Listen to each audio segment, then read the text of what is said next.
Hebrews 12:2 says this, fixing our eyes on Jesus. Think about this, fixing our eyes on Jesus, who is the pioneer and perfecter of our faith. You know what fixing means? Of course you do. You can all thank Joanne and Chip for an idea, for an illustration here on fixing. When your brick wall's falling apart, fix those bricks. You're putting something back in place. So when our eyes get off, it says fix. Fix your eyes on Jesus. Bring yourself back as you're drifting. I want to look at this. No, fix your eyes back on Jesus. And I shared with the first service, I was listening to worship this morning. It was a great song and worshiping, and then it's a country singer, Vince Gill, I think, and he was singing this wonderful worship song. And I came back in, and it goes from him. Now George Jones is singing this depressing song. He stopped loving her today. I'm like, what? What happened? They put a reef up on his something, and now he's drunk. He's killed himself through alcohol. And I went from worshiping to this. What happened? Fix your eyes. Get your eyes back on Christ. It's okay, you in the balcony too. This is for you. Get your eyes fixed on Christ. Turn back to Him. We drift off, and then He says, "Fix your eyes. Fix your eyes." It's a plea. Fix your eyes. It's like slap, get your face back on. What are you doing? Get back on. Fix your eyes on Jesus. That's your only hope. That's the only way you're going to get through life. It's not on Facebook. It's not on YouTube. It's not through your friends. I might just preach a little bit now if I just stay here for a minute, because you got to fix your eyes. My goodness. 11 a.m. You got to wake up. Something's wrong in this service. But I'm serious. Fixing. It's like something is broken, I have to fix it. Something is broken in my mental state, I have to fix it. I have to fix my eyes, because everything in the world is pulling you away from Christ. Everything, yes, everything that is not of God is pulling you away from Christ, pulling me away from Christ. It says, get your eyes back on track. Before anybody ever walks away from Christ, guess what they started doing? Remove their eyes away from Him. Anytime a marriage falls apart, what happens? Their eyes fall away. Anytime church is boring and I don't want to hear God anymore, they're moving their eyes, because there's no way you can keep your eyes fixed on the cross, fixed on the bloodstained cross, fixed on the cross of Jesus, who was beaten beyond recognition. His own mother couldn't even recognize Him. We heard firsthand. Right? He couldn't recognize Him. Nothing about this is something that we should gloat in. But fixing, reminding ourselves of the cross, fixing our eyes, bringing our eyes back to Jesus. Because I don't know about you, but we have the tendency to drift away from the cross, drift away from the things that are essential.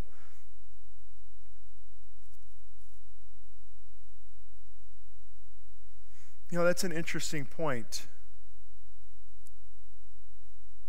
Maybe God wants me to stay here for a minute. Fixing our eyes. So many people, I believe, even maybe at this service, your eyes have gotten off of Christ.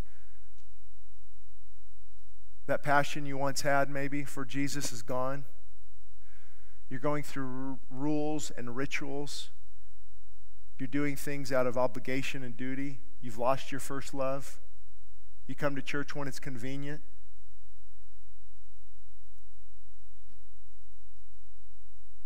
I just, at the first service, talked about baptism. And it's sad, we normally do it when it's convenient. Can you imagine seeing the crucifixion or the resurrection and then saying, I'll get to church when it's convenient? Shane, back to Easter bunnies and you know, the good things and the chocolate. I want to eat chocolate later. No, this is truth. This is where some of you I'll never get to talk to again. This is it. This is it. So if I could leave you with the encouraging word, it would be fix your eyes on Jesus. Get your eyes, for the love of God, off of Facebook, off of the media, off friendships and destructive relationships that are pulling you back away from God. Get your eyes fixed back on Jesus. No, the grass is not greener. I could shout that until the day I die. The grass is never greener. That's the enticement. That's the enticement the enemy uses. Same thing as fishing. Look at that wonderful trout sees that wonderful big juicy worm until it's being grilled later in the day. It looks so good. That's enticement. That's why it's called lust. And enticement is you don't see the hook until you take the bait. And if you fix your eyes on Jesus, that is a sure foundation that will never fail. He's a pioneer. He's a perfecter of our faith. For the joy set before him, he endured the cross. I don't even know why those two words are in the same sentence. For the joy set, I mean, if I knew that was coming, this one looks worse. If I knew this was coming, I would not have a lot of joy. I would have a fear. What? The joy set before him. The joy set before, what joy? The sins of humanity. Listen, this, in all types of, I don't care what denomination you're really part of, but you have to believe the essentials of the gospel. The essentials are that the blood of Christ covered every single sin. There's no work you have to do later. There's nothing else. It's fully paid on the cross. It is finished. Every sin. So he sees the joy set before him of covering everyone's sin. And I heard a beautiful sound Friday night. Those of you who were here will remember that sound. And I'm going to remind you. It sounded like this. For 25 minutes, people were nailing their sins to the cross. Every sin. But Shane, you don't know. Lust, pornography, abuse, anger, greed. Everything was being nailed to the cross. Everything. So he set his eyes on the joy that was before him, and he endured the cross. And we think, well, endured, yeah. Woo! If we had time to go through what he went through. Like Morgan illustrated, it's amazing. It's amazing. And I'll probably tell this a lot, so if you're tired of hearing it, that's too bad. But if I was Jesus, as soon as that guy spit in my face and hit me, innocent, okay, Peter, where is this? Where? Okay, that's enough. I'm starting over. We tried with Noah. We tried with Noah. You guys, you didn't. The whole world's flooded. We tried with Noah. Look what happened. I'm starting over. But he endured the cross, the mocking, the same religious leaders who are going into the Holy of Holies to make atonement for the sins of the people. The high priest is mocking the very Passover lamb that they are acknowledging. They're mocking him, they're ridiculing, they're hitting him. The thorns pressed on his skull, the blood is coming down. And he is sitting there, the joy that's set before him. He is enduring the shame of his clothes being ripped off, being scourged as the skin is pulled off the body. That's the point of being whipped with the cat of nine tails. They have glass and sharp bones in there that actually grabs the skin and pulls it off. And he's sitting there enduring the cross. And we're going to come in and worship as if we're in a hurry? My God. Don't get me started on this one.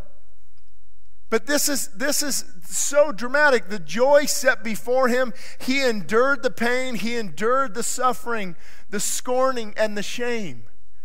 There was no other way to die that could have been that bad.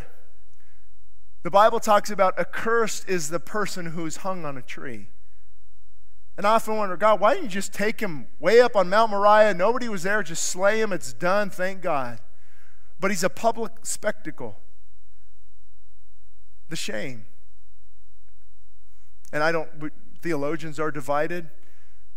But there's so many, if we could pull in Old Testament imagery, Passover lamb, the scapegoat, the blood before the people, the shame, the guilt. In short, he took all of that. He bore the shame. And I talk to a lot of people who are living with a lot of shame and guilt because of something somebody did to them or what they did to somebody. And the price on the cross covers all of that. All the shame, all the guilt, every single sin. It's hard. In our humanity and in our depravity, we have to fix our eyes back on Christ. Because we look at, even I get sometimes upset at what my past was and what I did, and the years I wasted and the lives I've ruined. And it's good to learn from those, but you don't hang your hat there. You say, but because of Christ, I'm here, and the love of God, I'm here.